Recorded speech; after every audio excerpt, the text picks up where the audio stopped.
मुसलमानों में बहुत बड़े मनुवादी हैं। मुसलमानों में जो पठान है वो सबसे ज़्यादा जुल्म शेड्यूल कास्ट पर किए हैं।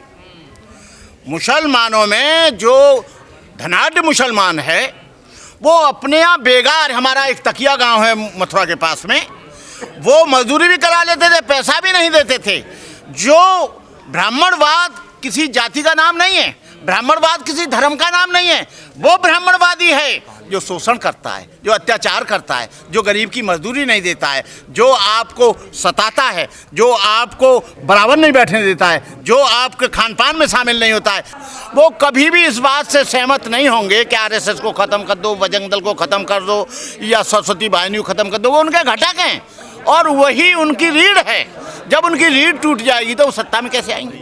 हमेशा दलित और मुस्लिम का सौदा होता रहा है। बड़े बड़े किरदार हैं दलित समाज में भी, मुस्लिम समाज में बड़े बड़े ग्राहक हैं, बड़े बड़े राजनीति के बिजनेसमैन हैं। जो लोग बात करेंगे सारे मुस्लिम समाज को, सारे दलित समाज को इकट्ठा करेंगे और बाद में वो अपना उनसे अंदर समझौता करके एक छोटी सी पार्टी बना लेंगे और बाद में उनसे सब करकरा के अपना सेटअप, फिर वो समाज वहीं का वहीं रह जाएगा। इन लोगों में भरोसा है महमूद? हमको महमूद प्राचा जी पर तो पूरा भरोसा है और रहेगा, लेकिन हमें उन लोगों पर भरोसा नहीं है जो सारी पार्टियों से बात करने की बात कहते हैं।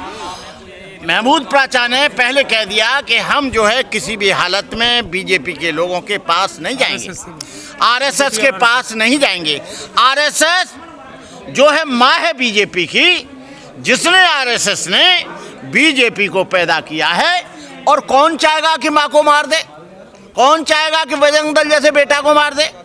कौन चाहेगा सरस्वती वाहिनी को जो बहन है उनकी मार दे? कोई नहीं चाहेगा। जिसके आधार पर उन्होंने अब तक राज 14 वर्ष किया है।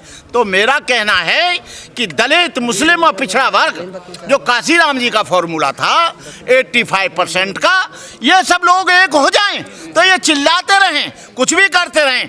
हमको आज ज़रूरत है ऐसे वक्त पर जब संविधान को बदलने की बात कर रहे हैं और हिंदू राष्ट्र बनाने की बात कर रहे हैं, तो सारे बैकवर्ड को, ओबीसी को, एससी को, एसटी को और जितने भी बैकवर्ड हैं और जितने भी अल्पसंख्यक के लोग हैं, उन सबको एक झंडे के नीचे एक मंच पर आना होगा, तब तो ये बच पाएंगे।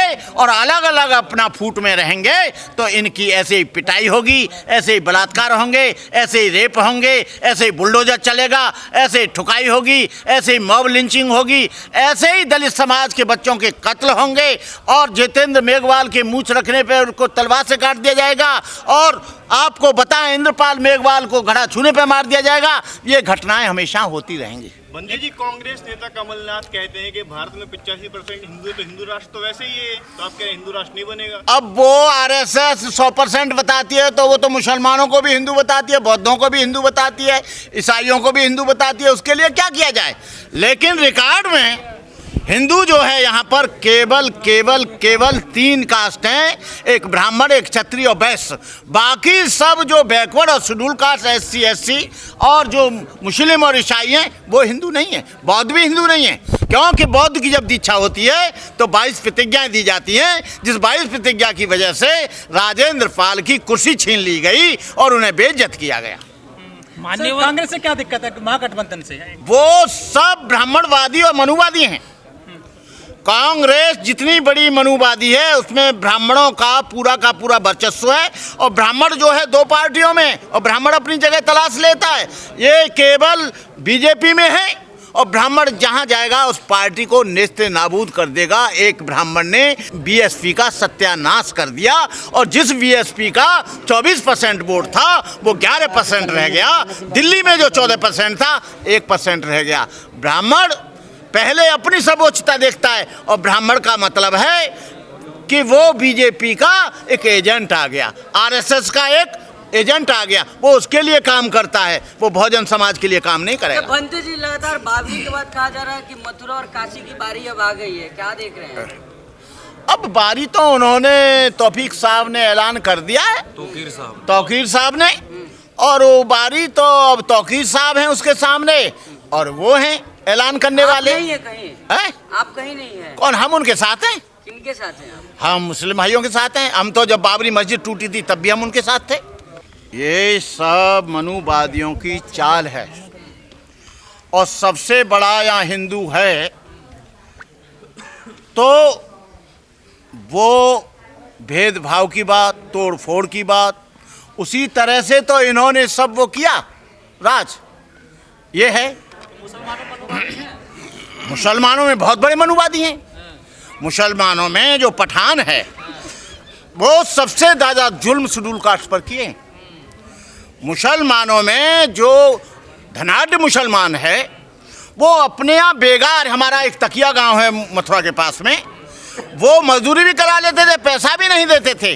जो ब्राह्मणवाद किसी जाति का नाम नहीं है, ब्राह्मणवाद किसी धर्म का नाम नहीं है, वो ब्राह्मणवादी है जो शोषण करता है, जो अत्याचार करता है, जो गरीब की मजदूरी नहीं देता है, जो आपको सताता है, जो आपको बराबर नहीं बैठने देता है, जो आपके खान पान में शामिल नहीं होता है, वो है। यहाँ कोई जाति से और धर्म से मतलब नहीं है। ब्राह्मणवाद क्या शुरू कास्ट में नहीं है। चमार जो है कहता है मैं भंगी से ऊँचा हूँ, भंगी कहता है मैं पासवान से ऊँचा हूँ, पासवान कहता है मैं धोबी से ऊँचा हूँ, धोबी कहता है मैं कहार से ऊँचा हूँ, कहार कहता है मैं लोहार से ऊँचा हूँ, लोहार कहता है कि मैं सुनार से ऊँचा हूँ। तो भैया ये जातिवाद जो ब्राह्मणवाद है, जो 6743 जातियों में जो बटा हुआ समाज है वो है।